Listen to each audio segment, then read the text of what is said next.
Yo creo que eso nace en el hogar, porque en mi familia, mis padres eran todos muy generosos con la iglesia, con la gente, y yo aprendí de ellos, sobre todo de mi padre, aprendí a ser generoso con los demás. Y entré a un convento, a los hermanos maristas, allá tuve la formación teológica, filosófica, psicológica y pedagógica para ejercer mi profesión, digamos, de educador cristiano, pero por crisis de familia tuve que retirarme del convento, entonces al retirarme quedé como vacilante, bueno, ¿para dónde va a echar mi vida? ¿Por dónde va a ser? Porque era sostener mi hogar, sostener el hogar de mi padre que estaba muy enfermo y muy necesitados todos los 11 hermanos que quedaban vivos. Pues ahora ya se han muerto 3, 4. Bueno, de todas maneras, mi vocación nació así, como un buen servidor, como un ciudadano, y siempre ayudando al uno y al otro, al que más lo necesitara. Cuando yo me retiro del convento, el confesor mío me dice que convenientemente me debo casar. ¿Sí? Él conocía pues cómo había sido mi vida y por lo tanto yo al año siguiente yo ya me casé. Entonces yo me retiré de 27, 26 años larguitos y a los 28 me casé.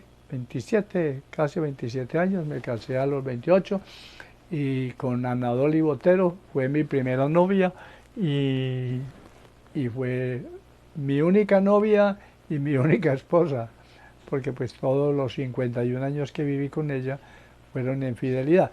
Bueno, entonces ahí es cuando, estando yo de rector en un colegio, me encontré con un compañero que me invitó. Mira que ahí abrieron un seminario de adultos y reciben casados para que sean diáconos. Y como he sido amante del estudio, pues le hice caso al compañero, pedí la admisión a un seminario que se abría, el seminario Juan María Vianney, así se llamaba, de adultos, funcionaba en lo que ahora es el Colegio Boyacá, antes era la Escuela Boyacá, y ahí acabé de formarme, digamos, o de actualizar mis estudios de teología y filosofía. Sin embargo, como yo venía preparado para ser docente, pues ahí me convertí en profesor de los mismos estudiantes, de los mismos aspirantes al sacerdocio y al diaconado, y fui profesor muchos años, y después fui profesor de los aspirantes al diaconado aquí cuando ya se abrió la Escuela Diaconal San Lorenzo. Pues, poco más, poco menos es como en una síntesis de cómo fue y cómo el obispo Darío Castrillón, cuando tan pronto fue ordenado obispo titular, entonces me llamó y me dijo, quiero ordenarlo. Yo inicialmente no quería porque pues yo no me sentía ni digno ni apto, como se dice, ni apto ni dito. Pero mi confesor espiritual, que en ese entonces era el padre Pablo Sánchez, muy amigo del padre Marco Fabián, me dijo, no, pues es que uno para ser diácono o para ser presbítero no necesita ser bueno, lo que necesita es querer seguir a Jesús. Dios no llama a gente buena para que lo sirva, sino que llama a gente común y corriente. Acuérdese, me puso los ejemplos de Pedro, que lo negó, de Tomás, que estaba titubeando, y de todos de San Pablo mismo. Entonces, ya me convencí, ya al obispo le dije que listo. Primero que todo, carta, mi esposa sí querrá. Entonces mi esposa escribió la carta, así que muy bueno que yo sirviera al Señor, y ahí comenzamos. La preparación fue maratónica, pero mi esposa pues lógicamente que tenía un respaldo en la formación que ella misma había tenido académica, aunque licenciada en idiomas, sin embargo pues era muy espiritual y precisamente por eso me casé con ella, por lo espiritual que era y cómo se alimentaba de la palabra de Dios.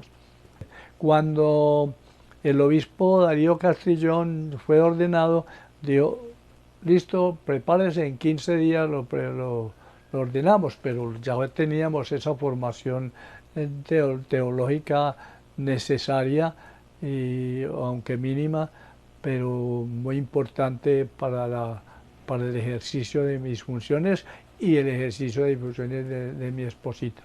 Yo me ordené el primer diácono, único diácono, pero me ordené con 3 sacerdotes. La ceremonia fue presidida por el obispo Darío Castrillón Hoyos, hubo otro obispo o arzobispo de Manizales, muchos sacerdotes estuvieron presentes en esa ordenación, y lo que más recuerdo de esa ordenación es que vinieron a cantar la misa unos indígenas de Purembará, porque ese 17 de octubre se había anticipado el obispo a celebrar el Día de Misiones, ¿sí? Entonces yo fui ordenado en ese contexto de ser un misionero. De hecho lo fui. Los de Purembará cantaron la Eucaristía en su idioma.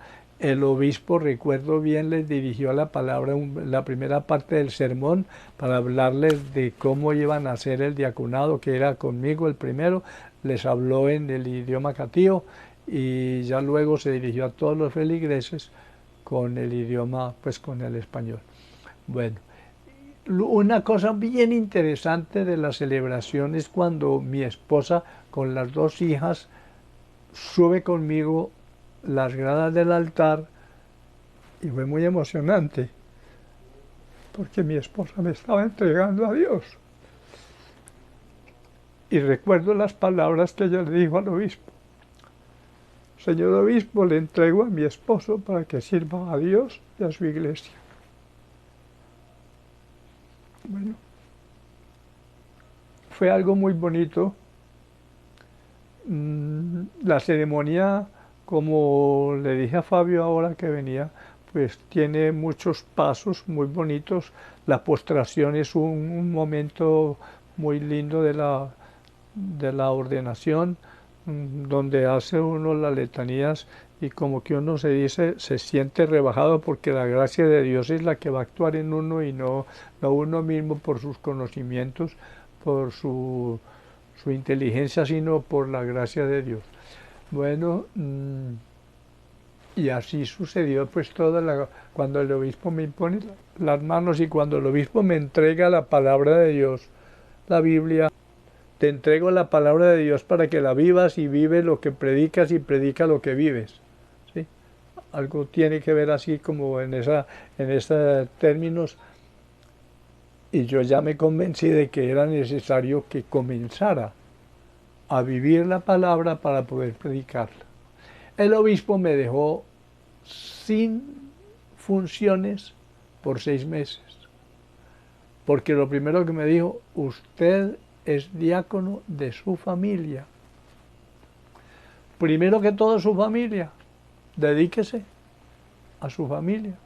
Luego me dijo: le voy a mandar, hombre, a una parroquia que no tiene sacerdote, no quiero ponerle sacerdote, tú vas a ejercer ahí. Me mandó a San Isidro Labrador del Japón, y ahí estuve con Monseñor Darío, como era mi obispo, después con otro. Ahí estuve 23 años de mi diaconado, sirviendo a Dios. ¿Y qué? Haciendo las funciones de administrador parroquial.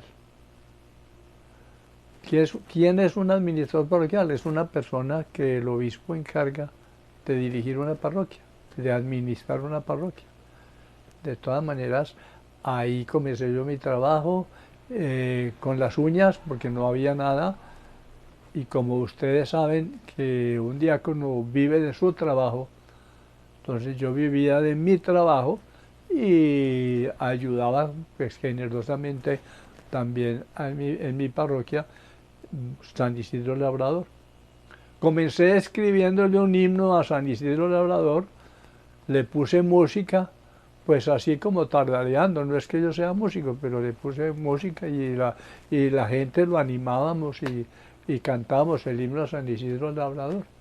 Entonces así comenzamos el ministerio y mi esposa me colaboraba con oración, me colaboraba también cuando queríamos, cuando podía, porque siempre quedaba lejos de mi casa.